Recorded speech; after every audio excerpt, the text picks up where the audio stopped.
अस्सलाम वालेकुम स्टूडेंट्स, क्या हाल है आपके। मेरा नाम है अबरार चौहान। मैं आज आपको चैप्टर नंबर 3 का एक इम्पॉर्टेंट लॉन्ग क्वेश्चन पढ़ाने जा रहा हूँ। इस लॉन्ग क्वेश्चन का नाम है Graham's law of diffusion and diffusion.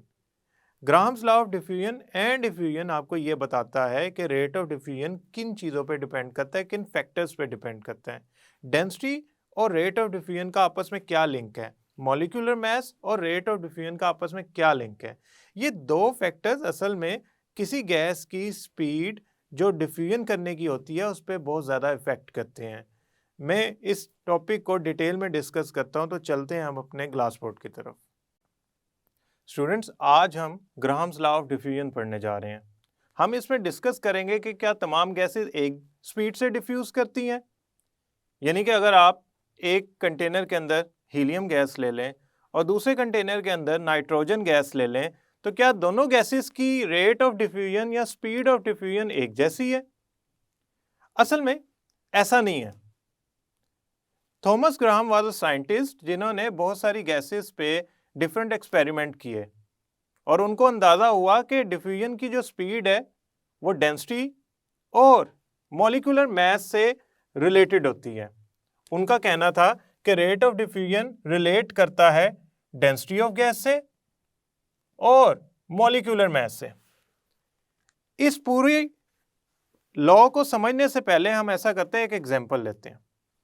ये आपके सामने दो डिफरेंट बैलून्स हैं। एक में हमने फिल की हुई है हीलियम और दूसरे में हमने फिल किया हुआ है नाइट्रोजन। जब मैं दोनों को अलाउ करता हूं डिफ्यूज करने के लिए, यानी कि उनकी जो ओपनिंग है वो खोल देता हूं, तो गैसेस डिफ्यूज कर जाती हैं, बाहर निकलना शुरू हो जाती हैं। अब हुआ यूं कि जैसे ही मैंने गौर किया तो हीलियम का जो बैलून है वो उसके अंदर से हीलियम गैस फौरन डिफ्यूज कर गई, जबकि नाइट्रोजन गैस को वक्त लग रहा है हीलियम के मुकाबले में डिफ्यूज करने के लिए। इसका एक मतलब तो साफ है कि जो गैसेस होती हैं वो एक स्पीड से डिफ्यूज नहीं करती, बल्कि उनकी डिफ्यूजन किसी ना किसी फैक्टर पे, किसी ना किसी रिलेशन के साथ लिंक्ड अप है। थॉमस ग्राहम कहते थे कि जो गैसेस की डिफ्यूजन है वो एक्चुअली इन्वर्सली प्रोपोर्शनल है उनकी डेंसिटी के स्क्वायर रूट के या मॉलिक्यूलर मास के स्क्वायर रूट के। तो आए हम चलते हैं ग्राहम्स लॉ की तरफ और डिस्कस करते हैं ऐसा क्यों है। सबसे पहले स्टेटमेंट, अगर मैं टेम्परेचर और प्रेशर को चेंज नहीं करता, यानी कि अगर मैं एक्सपेरिमेंट कर रहा हूं से 30 डिग्री पे और टेम्परेचर मैंने 30 डिग्री के बाद प्रेशर 1 atm मेंटेन किया हुआ है, मैं ये चीज चेंज नहीं करता, कांस्टेंट टेम्परेचर प्रेशर लेता हूं, तो जो रेट ऑफ डिफ्यूजन है, यानी कि किसी गैस की डिफ्यूज करने की जो स्पीड है, वो इनवर्सली प्रोपोर्शनल होगी स्क्वायर रूट ऑफ डेंसिटी के उस गैस की। अब आप सोच रहे होंगे कि इसका रिलेशनशिप कैसे बनेगा। देखें, अगर मैं इस स्टेटमेंट को मैथमेटिकली फॉर्म करना चाहूं तो मैं लिखूंगा rate of diffusion of gas is inversely proportional to density square root. अगर मैं अज्यूम करता हूं मेरे पास गैस ए है विच में बी हीलियम, तो उसके लिए रेट ऑफ डिफ्यूजन का सिंबल जो मैं यूज करने जा रहा हूं वो आर यूज करने जा रहा हूं विद 1। अगर मेरे पास कोई दूसरी गैस है बी, तो उसके लिए जो रेट ऑफ डिफ्यूजन का सिंबल यूज करने जा रहा हूं वो मैं करने जा रहा हूं R2। अब ए गैस का जो डेंसिटी होगी उसे मैं D1 से शो करूंगा और बी गैस की जो डेंसिटी होगी उसे मैं D2 से शो करूंगा। यानी कि रेट ऑफ डिफ्यूजन के लिए R1 R2 और डेंसिटीज के लिए D1 D2 दो डिफरेंट मैंने वेरिएबल यूज किए। अब अगर मैं जनरली बात करूं, यानी कि ए और बी की बात ना करूं, तो rate of diffusion is inversely proportional to 1 over square root of D. अगर मैं प्रोपोर्शनैलिटी का साइन रिमूव करता हूं तो मेरे पास आता है कांस्टेंट, तो आर इज इक्वल टू के स्क्वायर रूट ऑफ डी। अब बात यूं है कि ये जो के है ना, के प्रोपोर्शनैलिटी कांस्टेंट, इसकी एक स्पेशल प्रॉपर्टी है। वो स्पेशल प्रॉपर्टी क्या है? ये ऑल गैसेस के लिए सेम वैल्यू रखता है अगर मैं उन गैसेस पे जो एक्सपेरिमेंट कर रहा हूं वो कांस्टेंट या सेम टेम्परेचर प्रेशर पे करूं। फॉर एग्जांपल हीलियम और नाइट्रोजन का मैं रेट ऑफ डिफ्यूजन डिस्कस कर रहा हूँ, दोनों 30 डिग्री पे हैं, दोनों 1 atm पे हैं, तो उनके लिए जो प्रोपोर्शनैलिटी कांस्टेंट K का आंसर आएगा वो सेम होगा। फॉर एग्जांपल अगर हीलियम के लिए हम एज्यूम कर लेते हैं 2 आ रहा है आंसर, तो नाइट्रोजन के लिए भी वो 2 ही आएगा।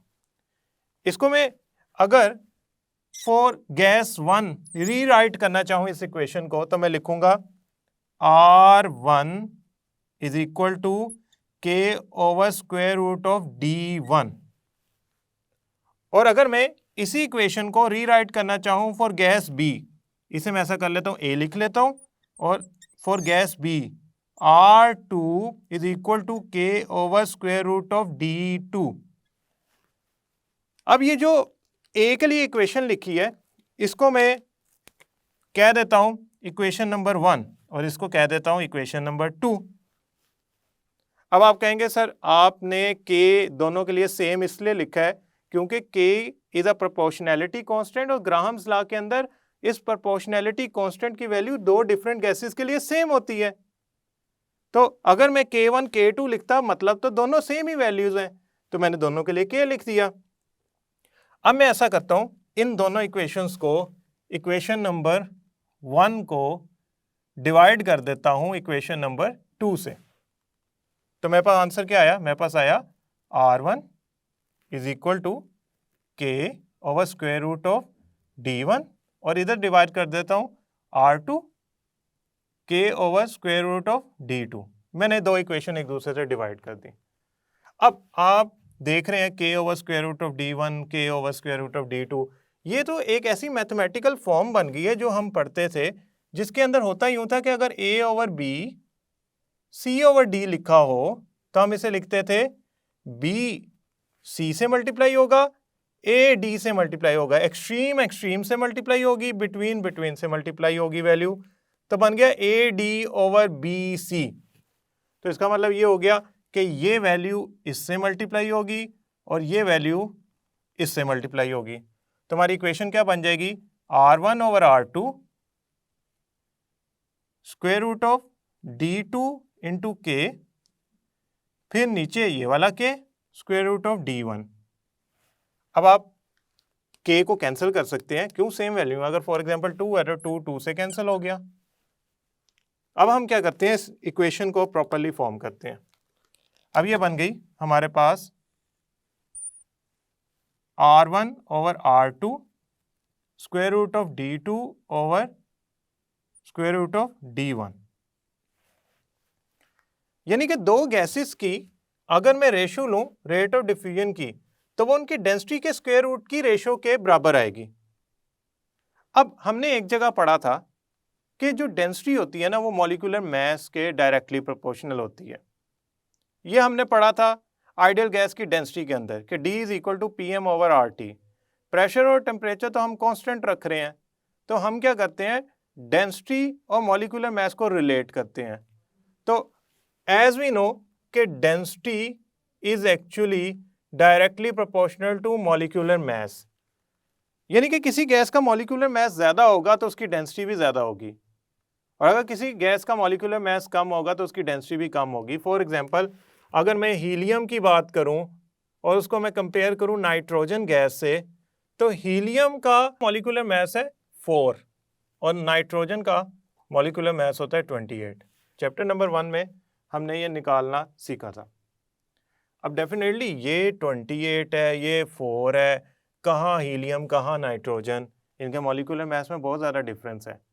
दैट्स वाई नाइट्रोजन गैस जो थी हमारे शुरू की जो एनिमेशन थी उसके अंदर बड़ी स्लोली डिफ्यूज की थी एज कम्पेयर टू हीलियम।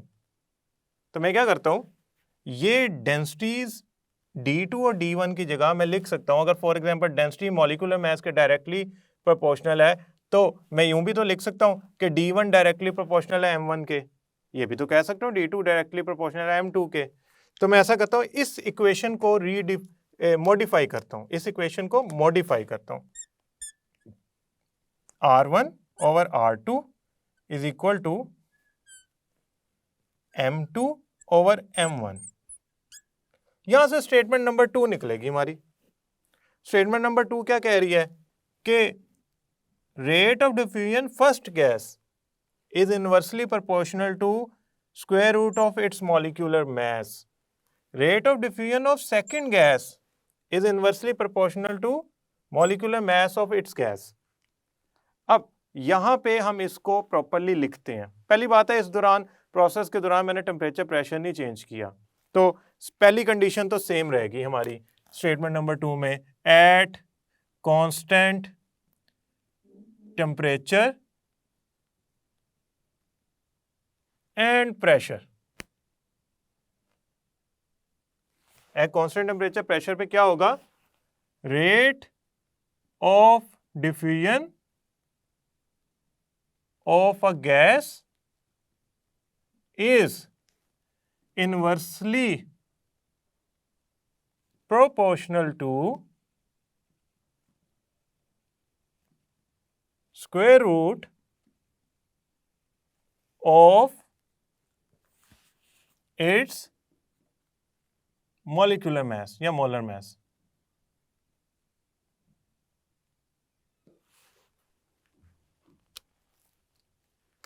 अब ये बात आपने याद रखनी है जो मैं समझाने जा रहा हूं आपको, कि इस स्टेटमेंट को हम यूं भी लिख सकते हैं, rate of diffusion is inversely proportional to 1 over capital M। अब M की वैल्यू डिफरेंट गैसेस के लिए डिफरेंट है, अगर आप डिफरेंट वैल्यू लेंगे तो रेट ऑफ डिफ्यूजन उसका बदल जाएगा।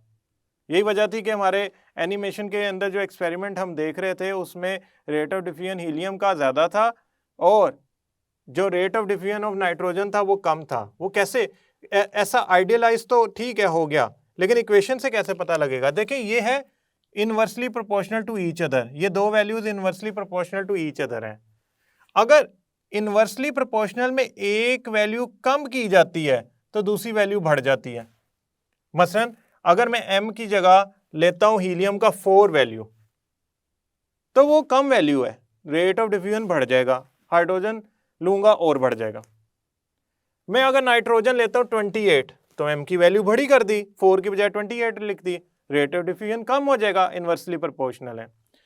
अगर मैं इसकी जगह लेता हूं 35.5 मल्टीप्लाई बाय 2, यानी कि क्लोरीन का जो मैस है वो होता है 71, तो आप कहेंगे सर 28 से तो डबल से भी ज़्यादा हो गया 71, तो इसका मतलब ये है कि इसका रेट ऑफ डिफ्यूजन बहुत कम हो जाएगा। यानी कि अगर मैं अरेंज करना चाहूँ तो मैं कहूँगा हीलियम का सबसे ज़्यादा है क्योंकि इसका मॉलिक्यूलर मास सबसे कम है, नाइट्रोजन का हीलियम से कम है रेट ऑफ डिफ्यूजन क्योंकि इसका मॉलिक्यूलर मास हीलियम से ज़्यादा है, और क्लोरीन का नाइट्रोजन से भी कम होगा रेट ऑफ डिफ्यूजन क्योंकि क्लोरीन का मास सबसे ज़्यादा है।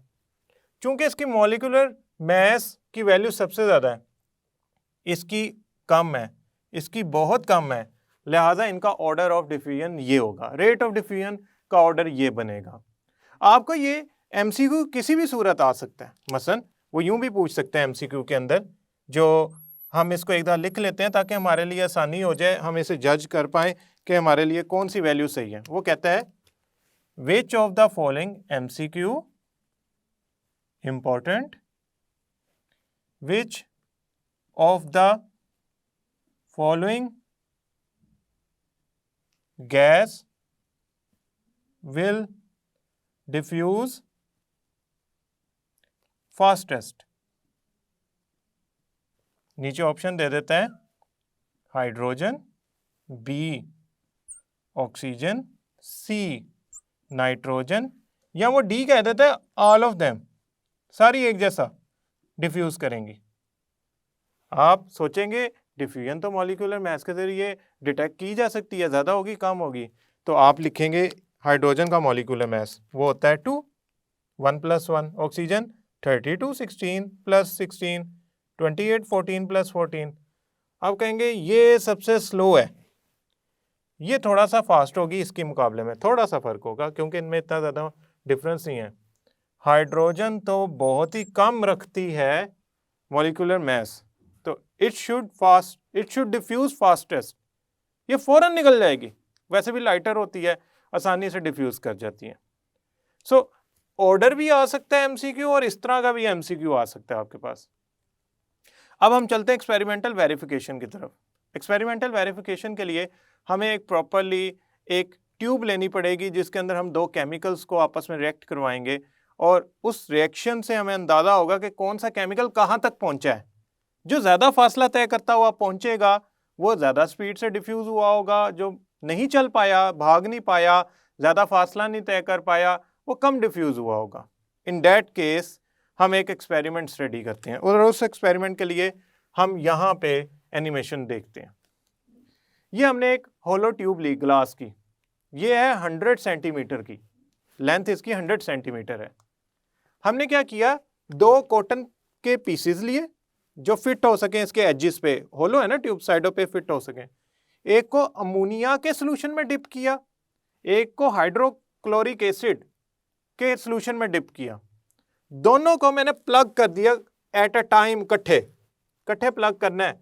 आपने अमोनिया को इस तरह प्लग किया और HCl को दूसरी तरफ प्लग किया है, तो ये एट अ टाइम प्लग करना है। ऐसा नहीं है कि आप HCl को लगा के थोड़ी देर खड़े रहें फिर आके अमोनिया को लगाएं, क्योंकि HCl जैसी ट्यूब में प्लग होगी उसकी कंसंट्रेशन, तो वो फ्लो करना शुरू कर देगी टुवर्ड्स अदर एज, डिफ्यूज करना शुरू कर देगी। आपने एट अ टाइम लगाना है ताकि एट अ टाइम दोनों डिफ्यूज करना शुरू करें, तो पता लग जाएगा कौन ज्यादा करती है कौन कम करती है। अब अमोनिया एक्वा सोल्यूशन से जो कॉटन डिप करके वहां लगाई गई और HCl के एक्वा सोल्यूशन से कॉटन डिप करके वहां लगाई गई, जब ये जहां पे जाके मिलेंगे ना, यहाँ पे वहां पे ये रिएक्शन करेंगे। कैसे, ये देखो जरा, ammonia plus HCl will make ammonium chloride salt base acid in the presence of aqueous solution makes ammonium chloride water। चाहिए होता है एसिड को बेस से रिएक्ट करने के लिए। अब खैर एक्वा सोल्यूशन के अंदर से जब ये दोनों मैंने लगाए, प्लग किए, तो अमोनिया ने इस तरफ डिफ्यूज करना शुरू कर दिया, HCl ने मेरी तरफ डिफ्यूज करना शुरू कर दिया, यानी कि एक दूसरे का ऑपोजिट डायरेक्शन में डिफ्यूजन शुरू हो गई। तो पहले तो मैं इसकी डिफ्यूजन की स्पीड जज करने से पहले एक चीज देखता हूं। अमोनिया का मैस होता है 17। कैसे, एक नाइट्रोजन है, 3 हाइड्रोजन है, तो 14 प्लस 3 इंटू 1 मेक 17। HCl का होता है 36.5, क्यों, एक H है एक Cl है, तो it makes 1 plus 35.5। Periodic table के अंदर ये मैसेज गिवन होते हैं, वैसे भी आपको कुछ तो याद होने चाहिए। 17 is a smaller value, 36.5 is a larger value, तो 17 वाले को स्पीड से जाना चाहिए, 36.5 वाले को थोड़ा सा स्लो जाना चाहिए। वाकई ऐसा हुआ है। देखें, अमोनिया बहुत आगे जाके निकल गई है और HCl ने थोड़ा फासला तय किया है। अगर मैं देखूं जहां पे ये मिल रहे हैं, जहां पे इनका जंक्शन बन रहा है, वहां पे ये रिएक्शन करके अमोनियम क्लोराइड सॉलिड बना रहे हैं। इसके वहां पे फ्यूम्स नजर आएंगे और वहां पे रिंग बनी हुई नजर आ रही है। वहां पे असल में ये सॉलिड डिपॉजिट हो रहा है, क्यों, वहां पे अमोनिया और HCl आपस में रिएक्शन कर रहे हैं। तो अब हमारे पास बड़ा जबरदस्त 100 सेंटीमीटर की जो ट्यूब है उस पर रीडिंग आ गई कि अमोनिया ने कहाँ जाके HCl से रिएक्शन किया। हमने वहां पे एक लाइन लगा दी, हमने ये फासला मैयर किया। अमोनिया ने जितना फासला तय किया था 100 में से, वो था 59.5, और जो HCl ने तय किया था फासला वो निकला स्केल से जब हमने मैयर किया 40.5। तो मैं यहाँ लिख लेता हूँ, अमोनिया 59.5 सेंटीमीटर 100 में से, और HCl ने जितना डिस्टेंस तय किया 40.5। आप कहेंगे सर एग्जैक्टली वही बात हुई जिसका हमारा अंदाज़ा था कि मॉलिक्यूलर मैस जिसका कम है वो तेज़ी से आगे गया और जिसका मैस ज़्यादा था वो उतना ट्रैवल नहीं कर पाया। तो अगर मैं इस ट्यूब को ड्रा कर लूँ अपनी आसानी के लिए, तो ये ट्यूब थी, इसमें ये दो कॉटन प्लग लगाए हुए थे, अमोनिया का, HCl का। यहाँ पे जाके उन्होंने फ्यूम बनाया HCl के करीब, अमोनिया से दूर। ये डिस्टेंस था 59.5 सेंटीमीटर, टोटल ट्यूब थी 100, और ये डिस्टेंस था 40.5 सेंटीमीटर। मैं छोटी सी रीडिंग लिख रहा हूँ क्योंकि आपने वहाँ एनिमेशन में से डिटेल में देख लिया। अब हमने प्रूव करना है कि भाई ये जो इक्वेशन हमने बनाई है ना कि मॉलिक्यूलर मैस और रेट ऑफ डिफ्यूजन जो है वो एक दूसरे के इन्वर्सली प्रोपोर्शनल है और ये रेशियो बराबर होगी, यानी कि दोनों के जो रेशियो है रेट ऑफ डिफ्यूजन की उनके मॉलिक्यूलर मास के स्क्वायर रूट से किया जाए तो आपका आंसर सेम आएगा। तो मैं यहाँ लिखता हूँ R1 over R2 is equal to square root of M2 over M1। ये मैंने इक्वेशन लिख ली, इसको कोई भी नाम दे देते, Z दे देते हैं।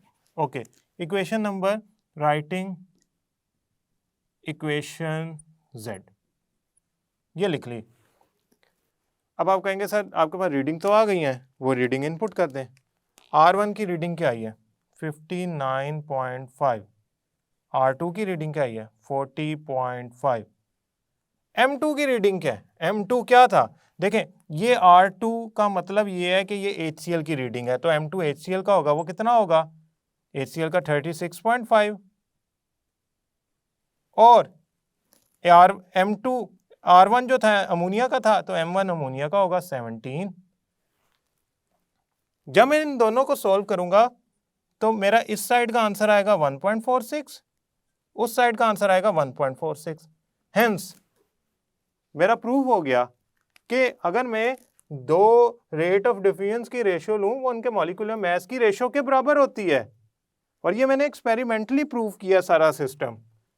अब स्टूडेंट्स याद रखिएगा ये एक्सपेरिमेंटली प्रूफ सिचुएशन तब डेवलप हुई जब हमने दो गैसेस ली जो डिफ्यूज कर रही थी, और डिफ्यूज करते हुए जहां पे वो जंक्शन बना उनका रिएक्शन हुआ, जहां पे रिंग बना वहां से हमने अंदाजा लगा लिया कि किसने स्केल के जरिए कितना फासला तय किया, किसने कितना फासला तय किया। अब यहां दो बातें तो कंफर्म हो गई कि डेंसिटी और जो मास है गैस का वो डिफ्यूजन पे असरअंदाज होता है, इसमें कोई दूसरी राय नहीं है। थॉमस ग्राहम ने जो पूरा लॉ इंट्रोड्यूस किया और उसके डिफरेंट स्टेटमेंट से हमें प्रूव करके बताया कि ये कैसे होता है, तो हमें ये अंदाज़ा हो गया कि अब इन्वर्सली प्रोपोर्शनल है रेट ऑफ डिफ्यूजन डेंसिटी के स्क्वायर रूट के और मॉलिक्यूलर मास के। आपने एज अ शॉर्ट क्वेश्चन तो ये स्टेटमेंट तो कर सकते हैं, लेकिन ये बहुत इंपॉर्टेंट लॉन्ग क्वेश्चन है जिसमें experimental verification with very neat and clean diagram आपने ज़रूर बनानी है। ये वैल्यूज़ आपको याद रखनी पड़ेंगी। मॉलिक्यूलर मास तो निकाला जा सकता है, लेकिन उसने 100 सेंटीमीटर की ट्यूब में कितना फासला तय किया ये तो एक्सपेरिमेंटली पता लगा, और ये वैल्यू आपको याद करनी पड़ेंगी, जिस तरह मुझे याद है 59.5, 40.5। स्टूडेंट्स ये MCQs भी बहुत इंपॉर्टेंट है कि कौन किस रेट से, क्या ऑर्डर क्या होगा डिफ्यूजन का, रेट ऑफ डिफ्यूजन का, और इनमें से कौन सी गैस है जो फास्टेस्ट डिफ्यूज करेगी। ये एक पूरा सिनेरियो है ग्राहम्स लॉ का, इसके अंदर हमने दो स्टेटमेंट्स एक्सपेरिमेंटल वेरिफिकेशन पढ़ी। Students Graham's law of diffusion as a short question में आपने उसकी स्टेटमेंट और उसकी इक्वेशन बतानी है, और अगर तो ये लॉन्ग क्वेश्चन आ जाता है तो इसमें जो demonstration of Graham's law experimental verification है वो ज़रूर बनानी है। डायग्राम को प्रैक्टिस कीजिएगा, उसकी वैल्यूज़ याद रखिएगा कि अमोनिया और HCl ने कितना ट्रैवल किया था और कहाँ पे मीट किया था, और कितनी लॉन्ग हमने ट्यूब ली थी फॉर दिस डेमोन्स्ट्रेशन। मुझे उम्मीद है ये टॉपिक आपको समझ आया होगा, और आज के बाद आप ये बात समझ गए होंगे कि अगर किसी गैस का मॉलिक्यूलर मास ज़्यादा है तो उससे आप कोई स्पीडीली डिफ्यूजन की उम्मीद ना लगाइएगा, और अगर कोई गैस लाइट है तो वो आसानी से डिफ्यूज़ कर जाएगी। नेक्स्ट लेक्चर तक के लिए अल्लाह हाफिज़।